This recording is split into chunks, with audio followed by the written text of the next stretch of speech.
ہمارے ہاں بہت قدیم سے یہ بحث ہے وحدت ادیان کی، تمام دین ایک ہی بات کہہ رہے ہیں. یہ کہا جاتا ہے جی انسانیت سب سے بڑا مذہب ہے، لیکن آج کے دور میں نظر آتا ہے کہ جو زیادہ پڑھے لکھے لوگ ہیں، پروگریسو لوگ ہیں، وہ یہ کہتے ہیں کہ آپ مذہبی لوگ آپس میں لڑتے بھڑتے رہتے ہیں، کیوں نہ تمام مذاہب کے بنیادی میسج کو لے کر ایک بنیادی نظریہ اپنا لیا جائے، اور وہ نظریہ ہے انسانیت کا نظریہ. سب سے پہلے انسانیت. تو انسانیت سب سے بڑا مذہب ہے، اس دعوے، اس تصور کو آپ کیسے دیکھتے ہیں؟ یہ بات ایک بالکل بے معنی بات ہے. انسانیت سب سے بڑا مذہب ہے. انسانیت کے لفظ کا اور اس کے اطلاقات کا اگر آپ تجزیہ کریں تو اس کے سوا کوئی مطلب ہی نہیں ہے کہ اخلاقیات مذہب کی تعلیم کی بنیاد ہے.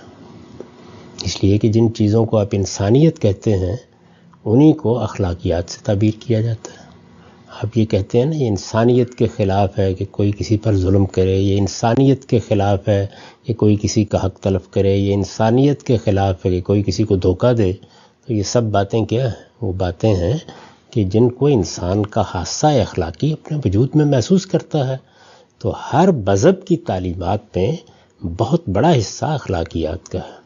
میں خود اسلام کے بارے میں بارہا توجہ دلا چکا ہوں کہ بنیادی طور پر 4 ہی چیزیں ہیں جن کو مذہب کے محتویات کہنا چاہیے، یا اس کے مشمولات، یا اس کا کنٹینٹ کہنا چاہیے. ایک عبادات ہیں، دوسرے تطہیر بدن یعنی بدن کی صفائی کے لیے کچھ ضروری ہدایات، تیسرے خور و نوش کی تطہیر، اور چوتھے اخلاق کی تطہیر. اور سب سے بڑا حصہ تطہیر اخلاقی کا ہے. اس کی اہمیت بھی بیان کی گئی ہے. مثلا رسالت مآب صلی اللہ علیہ وسلم نے فرمایا ہے کہ میں تو اسی لیے مبعوث کیا گیا ہوں کہ میں اعلیٰ اخلاق کو ان کے اتمام تک پہنچا دوں.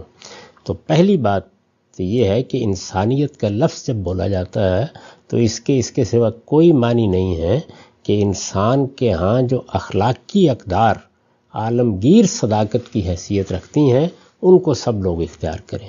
تو یہ دعوت اگر دینی ہے تو ان الفاظ میں بھی دی جا سکتی ہے. میں بھی یہ دعوت ہمہ وقت دیتا ہوں کہ دنیا بھر میں کچھ چیزیں ایسی ہیں کہ جن کو عالمگیر صداقت کی حیثیت حاصل ہے. ہمارے دین میں، خود قرآن مجید میں، اس کے لیے بڑی خوبصورت 2 اصطلاحات اختیار کی گئی ہیں، معروف اور منکر. یعنی معروف کیا ہیں؟ وہ بھلائی کی باتیں جو عالمگیر سطح کے اوپر مانی جاتی ہیں، اور منکر کیا ہے؟ وہ برائی کی چیزیں جن کے بارے میں انسانوں میں کبھی کوئی اختلاف نہیں ہوتا. تو یہ دعوت اگر دینی ہے تو اس بنیاد پر دی جا سکتی ہے. یہ ایک بات ہے.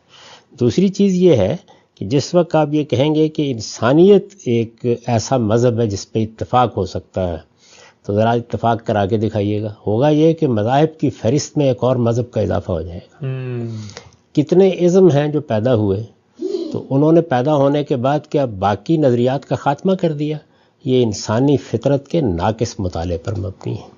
انسان اپنی ذات میں حریت رکھتا ہے، ارادے اور اختیار کی آزادی لے کر پیدا ہوا ہے. وہ اپنے فکر میں بھی آزاد ہوتا ہے، وہ اپنے عمل میں بھی آزاد ہوتا ہے. یہ کچھ مذہبی تعبیریں، کچھ سیاسی حالات، کچھ بڑے دانشور ہیں کہ جو اس کی اس حریت کو بعض اوقات پابندے زنجیر بنا دیتے ہیں. ورنہ انسان آزادی رکھتا ہے، اپنے وجود میں آزادی رکھتا ہے. وہ سوچے گا تو اختلافات پیدا ہوں گے. تو اگر کوئی لوگ بھی مل کے مذہب بنانے کی صحیح کریں گے، مذہب کیا ہے؟ یعنی زندگی کیا ہے، زندگی کے حقائق کیا ہیں، جو سوالات پیدا ہوتے ہیں ان کا جواب کیا ہے، سارے نظریات اسی طرح بنتے ہیں. تو اگر سارے انسان مل کر بھی بیٹھ جائیں گے تو آپ یہ دیکھیں گے کہ زیادہ سے زیادہ جس چیز پر اتفاق ہوگا وہ اصل میں وہی چیزیں ہیں جن کو ہم اخلاقیات کے زیر عنوان بیان کرتے ہیں. باقی کسی چیز پر اتفاق نہیں ہوگا. تو اس لیے اس طرح کی تجاویز کو میں بے معنی سمجھتا ہوں. میرے نزدیک اس کا کوئی فائدہ نہیں. اصل چیز جو لوگوں میں پیدا کرنے کی ہے وہ یہ ہے کہ وہ جو نظریہ چاہیں رکھیں، اس اصول کو مانیں کہ اللہ تعالیٰ نے نظریات کے معاملے میں، یہاں تک کہ اپنے اس دین کے معاملے میں جو اس نے پیغمبروں کے ذریعے سے بھیجا ہے، کوئی جبر روا نہیں رکھا. یعنی انسانوں کو آزادی حاصل ہے. تو ہمیں انسانوں کی اس آزادی کو عزت دینی چاہیے. ہر شخص اپنی رائے رکھنے کا اختیار رکھتا ہے. وہ کوئی رائے قائم کرتا ہے، ہم اس کو سنیں گے. ہمارے نزدیک اگر وہ غلط ہے تو استدلال سے اس کی غلطی واضح کریں گے، اور استدلال کا طریقہ ہی ہر معاملے میں اختیار کیا جائے گا. یہ جذباتی طریقے اختیار کرنا، یہ مختلف چیزوں کو احتجاج کا موضوع بنا لینا، استدلال کی بجائے بندوق کی قوت استعمال کرنے کی صحیح کرنا، یہ وہ چیز ہے کہ جس کی نفی کرنی چاہیے۔ باقی مذہب کا اختلاف، نظریات کا اختلاف، یہ تو انسان کے صحیح راستے پر جانے کے لیے مہمیز کا کام کرتا ہے۔ یعنی پھر ہم سائنس کے معاملے میں یہ طے کر دیں کہ آئندہ کوئی اختلاف نہیں کرے گا اس معاملے میں، تو یہ بالکل لغو اور بے معنی باتیں ہیں، اور بہت سے لوگ جو اس طرح کی باتیں کرتے ہیں بے سوچے سمجھے کرتے ہیں۔ صداقت کے بارے میں اور حقیقت کے بارے میں کوئی کمپرومائزنگ فارمولہ نہیں ہو سکتا۔ تو جن چیزوں پر اتفاق ہے ان پر دنیا کا نظم چلائیے، جو چیزیں مختلف فی ہیں ان مختلف فی لوگوں کو کہنے دیجیے، اپنی بات بیان کرنے دیجیے، اس کی تبلیغ کرنے دیجیے، اس پر کوئی پابندی لگانے کی ضرورت نہیں۔ البتہ اگر اس میں جبر شامل ہو جائے، اس میں دوسروں کی تحقیر شامل ہو جائے، اگر آپ کسی کو بندوق کے زور پر اپنے نقطہ نظر کا قائل کرنے کی صحیح کریں، اس کو پوری انسانیت کو آگے بڑھ کے روکنا چاہیے۔ سے بہت ہی تفصیل سے آپ نے جواب دیا۔ اس کا ایک ضمنی پہلو ذرا مجھے بتائیے گا کہ اگر ہم کسی اور مقصد کو اپنی زندگی کا سب سے پہلا اور بڑا مقصد قرار دیں تو کیا مذہب کو اس پر کوئی اعتراض ہوگا؟ مثلا ہمارے ہاں ایک نعرہ لگایا گیا کہ سب سے پہلے پاکستان، اس کے جواب میں لوگوں نے کہا نہیں پاکستان نہیں، سب سے پہلے تو ہم مسلمان ہیں، سب سے پہلے اسلام۔ تو مسلمان ہوتے ہوئے کوئی شخص کہہ سکتا ہے کہ میرے لیے سب سے بڑا زندگی کا ہدف، نظریہ، نصب العین، آدرش جو ہے وہ انسانیت ہے یا ملک ہے یا مثلا لوگوں کی خدمت ہے، تو اس سے کوئی اختلاف پیدا نہیں ہوتا؟ نہیں، اس کا تعلق اس سے ہے کہ کوئی آدمی کوئی بات کس محل میں کہہ رہا ہے۔ یہ جو سب سے پہلے، ہر چیز، میرے لیے، بنیادی بات، یہ سب تعبیرات کسی محل کے لحاظ سے استعمال ہوتی ہیں۔ یہ بالکل ایسی بحث ہے کہ جیسے مسلمانوں نے اپنے جذبات کا اظہار کرنے کے لیے قیام پاکستان سے پہلے اپنے سب سے بڑے رہنما کو قائد اعظم کہنا شروع کر دیا، تو اب بعض لوگ وہاں لغت کی کتاب کھول کے بیٹھ گئے کہ سب سے بڑا قائد تو اللہ کا پیغمبر ہی ہو سکتا ہے۔ درا حالے کہ جن لوگوں نے محمد علی جناح صاحب کو یہ لقب دیا، ان کے وہم و گمان میں بھی یہ بات نہیں تھی کہ وہ رسالت باب صلی اللہ علیہ وسلم کے مقابلے میں کوئی لقب دے رہے ہیں۔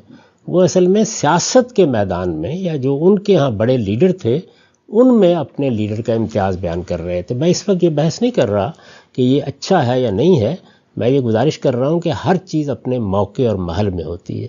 تو اسی طرح اگر کوئی آدمی یہ کہتا ہے کہ جو مذہب کا مقصد ہے، یعنی مذہب کا مقصد کیا ہے کہ مجھے اپنے نفس کو پاکیزہ بنانا ہے، مجھے اللہ کی بندگی کرنی ہے، اللہ کے بندے کی حیثیت سے جینا ہے، اسی پر میری آخرت کا انحصار ہے، موت کے بعد کی زندگی میرے اس فیصلے پر مبنی ہے۔ کوئی آدمی اس کی جگہ کوئی چیز لاتا ہے تو ظاہر ہے کہ پھر وہ مذہب کو چھوڑ دیتا ہے، پھر تو اس کے اوپر گفتگو ہوگی۔ لیکن اگر وہ اس مقصد کو سامنے رکھتے ہوئے اس دنیا میں اپنا کوئی ہدف مقرر کرتا ہے، دیکھیے طالب علموں سے پوچھا جاتا ہے تو وہ یہ کہتے ہیں کہ میری تو ساری تگ و دو کا ہدف یہ ہے کہ میں بہت اچھا ڈاکٹر بنوں۔ تو اب اس موقع پر جب یہ جملہ بولا جاتا ہے تو اس میں مذہب کی نفی مقصود نہیں ہوتی، یا کسی اور میدان میں اپنے مقاصد کی نفی مقصود نہیں ہوتی۔ بارہ ایسا ہوتا ہے کہ ہم یہ کہتے ہیں کہ میری والدہ بہت بزرگ ہیں، انہوں نے ہمیں بڑی محبت سے پالا تھا، میرے تو شب و روز کی تگ و دو کا حاصل یہ ہے کہ میں ان کی خدمت کروں۔ تو یہ ایک محل میں بولے جانے والے جملے ہوتے ہیں، ان کو زبان کے اسلوب پر سمجھنا چاہیے، نہ کہ ہر وقت آپ اعتراض کا لٹھ لے کے ان کے پیچھے پڑ جائیں۔ لیکن اگر فی الواقع کوئی آدمی یہ کہتا ہے کہ مذہب میرے لیے کوئی حیثیت نہیں رکھتا اور میرے نزدیک مذہب کے مقاصد کوئی ایسے مقاصد نہیں ہے کہ میں انہیں اپنے مقاصد بناؤں، تو وہ اپنے ایک نقطہ نظر کا اعلان کر رہا ہے، اس سے ہم اختلاف بھی کریں گے اور یہ بتائیں گے بھی کہ مذہب تو اس دنیا کے اندر انسان کی سب سے بڑی رحمت ہے۔ اسی نے در حقیقت ہمیں یہ شعور دیا ہے کہ موت پر زندگی ختم نہیں ہو رہی، ہمارا ایک پروردگار ہے اور ہم اس کی بارگاہ میں موت کے بعد اٹھنے والے ہیں۔ اس سے بڑی انسانیت کی کوئی خدمت نہیں ہو سکتی جو مذہب نے کی ہے۔ باقی رہ گئے یہ احمقانہ قسم کے معاملات اور بعض جاہل لوگوں کے مطالبات، تو اس کو ایک طرف رکھ دینا چاہیے، یہ دنیا میں کہاں نہیں ہوتے۔